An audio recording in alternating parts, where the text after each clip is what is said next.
All right, throwing down a testing before we get started on chapter 1.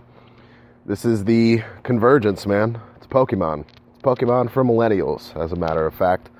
I feel like that's an important stat to throw out there, is that if you're 20 and older, hell, if you're 18, 16, 15 and older, that's who I'm aiming this at.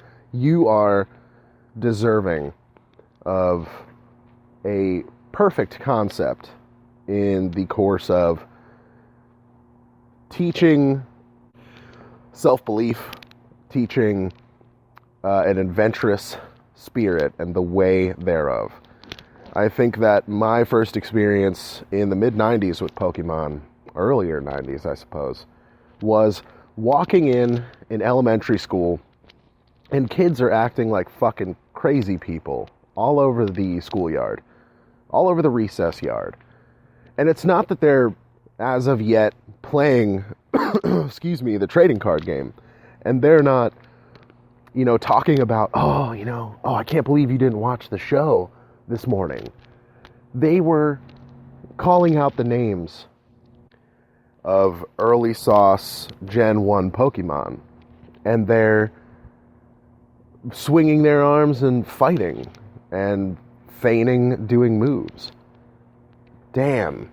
I mean, and this kid was like, he came up to me doing this windmill sort of motion, and he's just saying, Geodude, Geodude, Geodude. And I really, I don't know, man, probably this was like 4th or 3rd grade. This kid is, shouting Geodude and swinging his arms at me. And in the mind of a 4th grader, I'm like, what the fuck are you doing?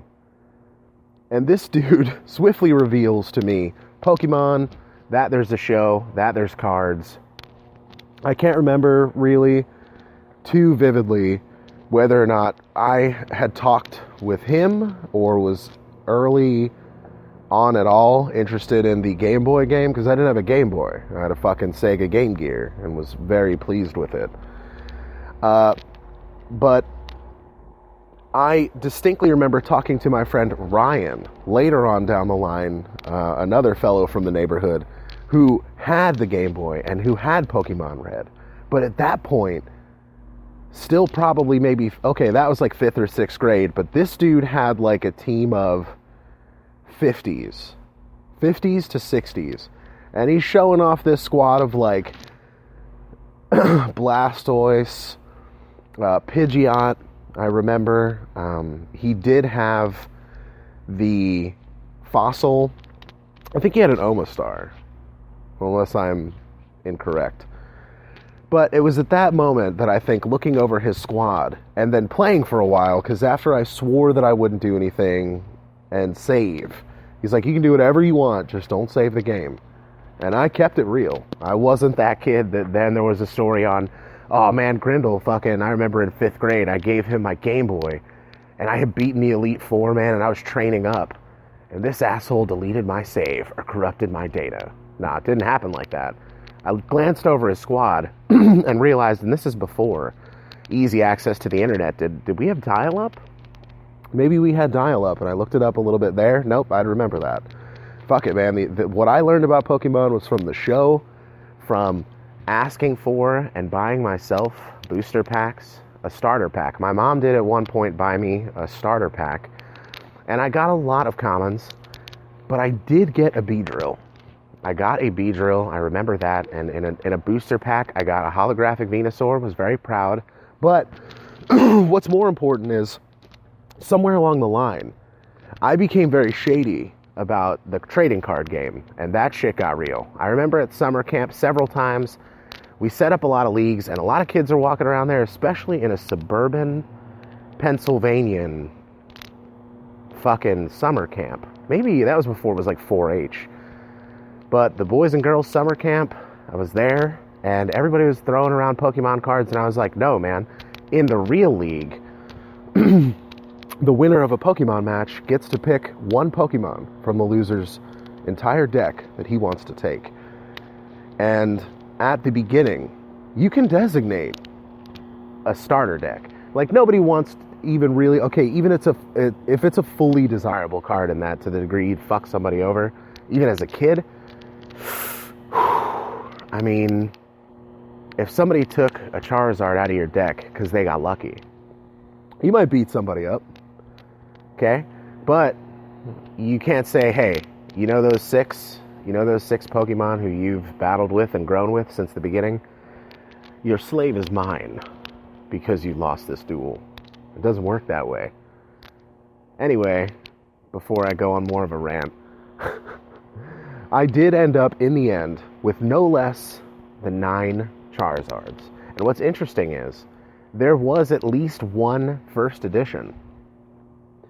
But, you know, after taking many fucking handfuls of cards over the course of like 2 summers, and then gaining more and more Charizards, I think my high point in my career as a card duelist of Pokemon was having 4 Charizards in my hand. And I don't know about y'all, but we didn't play with energies. I was in a group of hundreds of Pokemon kids who didn't use energies, so when I learned about the official rules, I was like, well, I'm never going to go on the fucking circuit and be able to hit a line of, hit a line of 5 fucking fire blasts and end the show.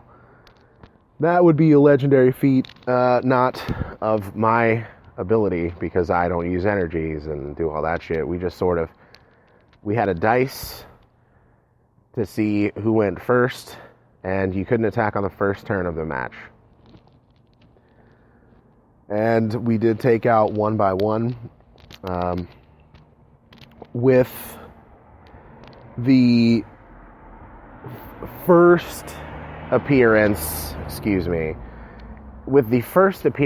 of a full set of Charizards. People used to be like, oh man, in the language of kids, fuck this, dude.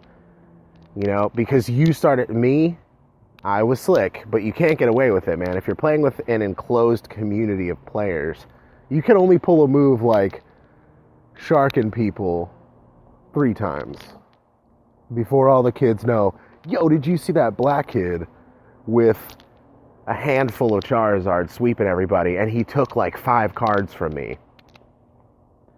And you might show a Charizard. For me, my technique was, let me throw a Beedrill, a Venusaur, a Charizard, a Hypno, and like a Golem out there. So people are like, okay, this dude's not a sweeper, we can play. But not everybody even had like good, strong cards. So, I'd watch a match, and, if this dude threw down a handful of like sweeper level shit, it'd be like, okay, let's get serious. But it can't look like it from the start, because I think a deck for us was 40 cards, and you had 6 in your battle hand essentially, and then you could have 4 off in the right, like quick access essentially to items, to fucking, potions if that was your style, trainer cards. I really focused on looking for the meat and fucking potatoes. Okay, I wanted hard hitter, high HP, attacks, assault team type shit. And there were people that really got me at points. Now, I don't ever remember losing a match after I acquired the hitter deck and sort of learned to take advantage of kids. And I feel bad about that as an adult, because as an adult, my experience with Pokemon has really been constant at my expense, at the expense of asking for that for gifts, taking up slots from possible other options. If you live in a culture like mine where at holidays, for birthdays, you can ask for presents and you get presents, man. Now, the birthday, really, it's just sort of what you put out there passively. But for me, I always did feed the nurture of interest. Oh, hey, man, Dave does like video games.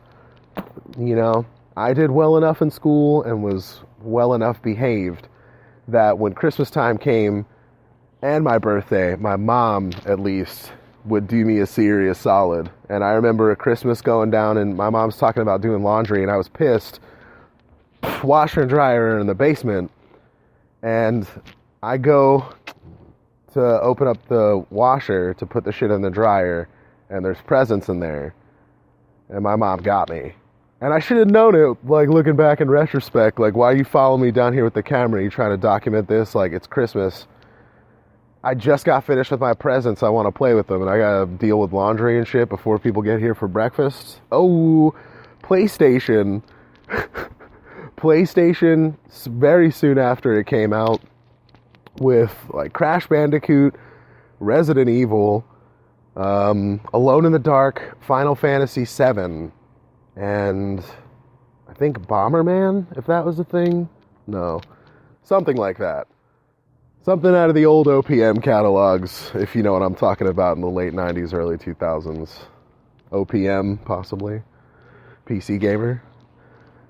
Oh, look at how off track I can fucking get. Came in here talking about Pokemon, and my actual point was to say, yo, I've spent the last 5 years now, 5 years, almost 6, developing the Pokemon campaign for, definitely multi-platform. I think anime and manga are a high 100, nearly 100% profitability and success chance of publishing the Convergence in whatever media. I think the game really sit down with me and the other few guys from the Navy in which I served in my friend basis who have in the past, prior Navy, during Navy, have a focus on creativity, artistic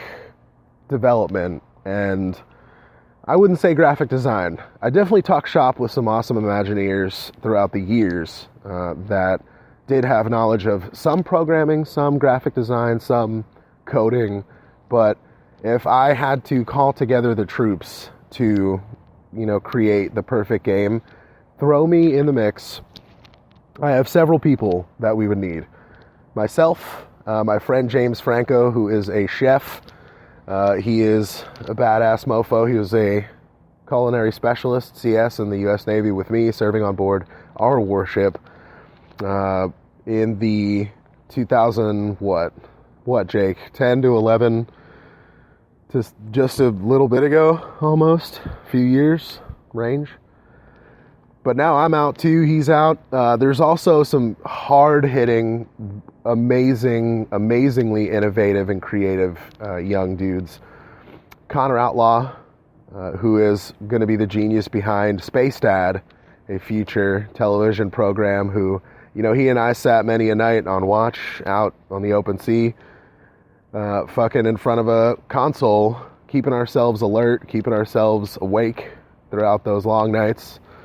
Fucking, that's your tax dollars at work, is us out of, it's real. That's not a sarcastic comment. I guess I do see the value of it in retrospect. I mean, putting a lot of money, a lot of technology, a lot of weaponry, and a lot of education and intelligence out there where you'd think, who gives a shit, 2,000-3,000 miles from everything. The only thing around you for 500 to 1,000 miles is a few island nations, some of which are civilized, some of which you come across and you think, wow, dude, how do I not, if I showed up here 300 years ago, you'd have thought I was a fucking alien, wouldn't you? All around Easter Island and stuff, but, geez, how about I make a second comment about staying on topic? But this is it, man. This is Dave Grindle. This is Dave Grindall. If you're looking for me on YouTube, of a Mad Panda on Twitter, Dave Andrew Grindle on Facebook. You can also find me there on the Duke of YouTube, which if you throw that in YouTube as well, you'll sort of get a sense of how my civic and social sense pans out. But getting into the podcasting world now, after being on YouTube and after having so many of these discussions with so many people across social media, it's really spurring me on to continue this conversation because before I get back to, the point this somehow became of actually making a pitch for the Convergence, I suppose it's better that you just get a sense of who you're dealing with. One, I don't ramble like this when it comes to the topic, but if you have a recording device and it has 30 minutes of time limit, like this does on Spreaker, for a podcasting and broadcast app, I could sit down for 30 minutes and, having had just a little bit of exposure to some creative stimulants, I would say, marijuana is a healthy and extremely effective way of putting yourself in the zone where you can communicate your thoughts, where you can build creative ideas, where you can let that imaginative aspect of yourself blossom just a little bit.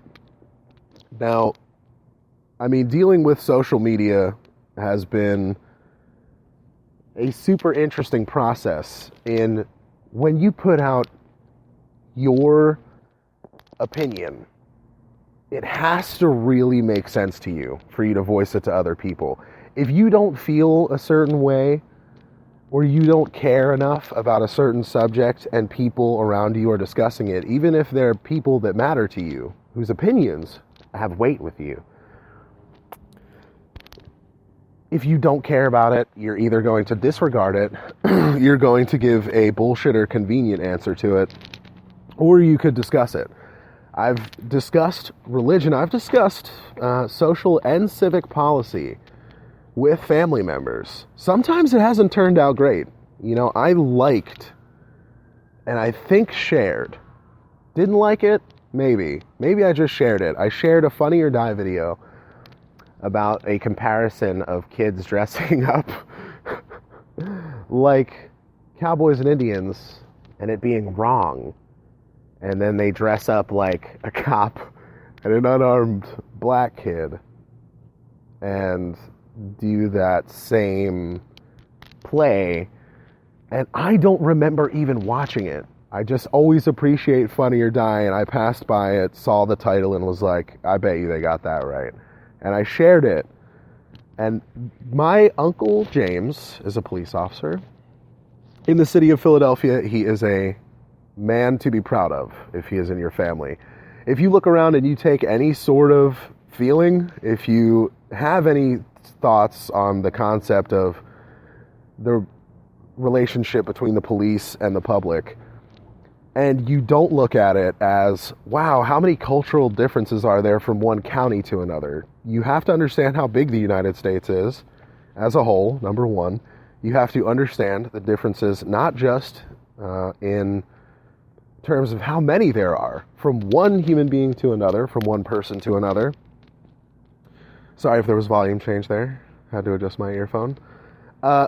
If you examine the size of the United States and its population, nearing 400 million, the many, many myriad ways in which we are different from one another, we as groups are also different from one another, and that's the only place there's a problem. There are plenty of people in the world who look at another human being and do not rate them negatively, in which you can decipher a lot about a person based on your experiences with other people in the past. If you got mugged by a bunch of black guys in any sort of neighborhood, you would shy away, I think. And if, God forbid, you were brutally beaten, or something was taken from you, whether your money, whatever amount, or if you were sexually assaulted in any way. Now, keep in mind, don't forget, I'm saying a group of black people do any of this to you in any sort of situation, how could you ever feel comfortable? And it's random, because how many people who are thinking, at least, whether they are or not, that they're open-minded, that they're socially responsible, that their opinions are good and just when it comes to topics of justice, protection of people, the interpretation of governments, constitutions, and declarations that govern a group of people as a big-ass community. And me as a suburbanite growing up as a young man, being the only black kid in a vastly majority white suburban neighborhood, the son of a white teenager who had a relationship with a older black man. And when it came down to it, her Catholic family, a very traditionally Catholic background. My grandparents, my aunts and uncles, I'm sorry to everybody else, and I'm sure you might disagree, but my family's better than yours. My family are the realest characters in my movie, my life. You know what I mean? A lot of you will definitely agree with me that your family has not been a bad, traumatic role. There are so many people that are fucking unfortunate in that they do not have the same circumstance. How me having had such a happy life, growing up around such caring, loving people that have allowed me to establish the opinion base and the mindset, and I will not shy away from saying creative capability. It all stems from a cast of lovable, kind, well-meaning, respectable, upstanding people going through their own hard times, changing and shaping my opinions, my experiences with people. I mean, when you think about the fact that throughout the course of your life, you will lie to somebody, you might steal something, you might break things and try to hide that. You might push somebody or say something to somebody that when you're asked about that, depending on who it is that it's being revealed to, you want to change the truth about what happened. And that's super heavy. And I think if a stranger, if you are stuck on a bus with somebody who won't leave you the fuck alone, and there's somebody who you really don't need to interact with for any positive way, somebody that's drunk or high, hitting on you out of nowhere, right, and is exerting themselves into your personal zone no matter what situation or mood you're in. Any time of day in life. Excuse me. And you tell them, look, my husband/wife is in the Marines. And don't fuck with my story, okay? Just let me tell my own version of this, because it doesn't matter what you say, it works, okay? Leave me alone about, oh, you think just because your husband's a Marine? My husband's an MMA fighter. My dad is a black belt, okay? You know, I don't know why that came up, or for me to have said that, but definitely understand where I'm coming from in saying, okay, wait. Sorry, a shady guy over there distracted me. And there's another one over there. What was I saying before? Okay. You know, somebody's giving your personal space a challenge, and you lie to them. You say, my fucking husband is at the next stop. Do you really want me to walk out there and tell somebody who I can tell just by looking at you? Okay, I'm not judging your character or weighing what I think life has evolved throughout the years for you, but I'm pretty sure 100% that my boyfriend or husband or girlfriend or wife could fuck you up really bad. And so before it's cool, just find somebody else on the bus / train / trolley / subway to bother and to fuck with, because you don't want to bark up that tree at all. And they're just like, you know what, fine. I assess that your shit is honest. I'm sorry. and I'm out of here. And he moves 2 rows down and starts hitting on some guy or some chick. Choose your own adventure with me, okay? And somebody calls you for account to that when you actually tell your boyfriend, right, or your girlfriend later, and they're like, it's still not right that you lied, okay? Honesty is the best policy in every situation. Or, you know, for some reason, cook up a reason that, and somebody you know, or your spouse or partner, that they would be angry about you telling somebody a lie because they were all up in your shit. And that's like, that doesn't make me feel bad because I'm justified. Then there's times that your girlfriend, who's supposed to be in Anaheim at a conference, comes home 2 days early because it got canceled or something. Gets there, it gets canceled 2 hours later, and she gets to fly back. And she comes in, and you're in bed with 2 of her friends. Or, okay, that's one result possible. Or the second result is she comes home from the conference and her sister says, "Oh, I went by your apartment to fucking," or getting that text or that call, for the love of God. That sounds terrible. It's making my heart hurt just thinking about it. Right, so your fiance, your wife, your girlfriend, your boyfriend, fiance, or husband gets walked in on by your sister or your brother, who went there to borrow your Blu-ray copy of Godzilla because they don't know what, you know, the Pirate Bay is, or uTorrent. So they came by to borrow that, they walk in on that, and of course this guy or this girl was always a douchebag, right? And they never liked him, but you didn't listen. So the first thing they do is get in touch with her or him, you, fuck it, and tell you this is what just happened, and can you believe this MFer? Right? Tow trucks take, ooh. It's too late to be speeding through the parking lot in a tow truck, friend. Oh, I think you heard me. His brakes are on. I get killed. At least you guys know how I really felt in the end. Okay, no, that's just Jack's life. Hashtag it. You know what I'm talking about. But yeah, so then there's that, right? And you did it.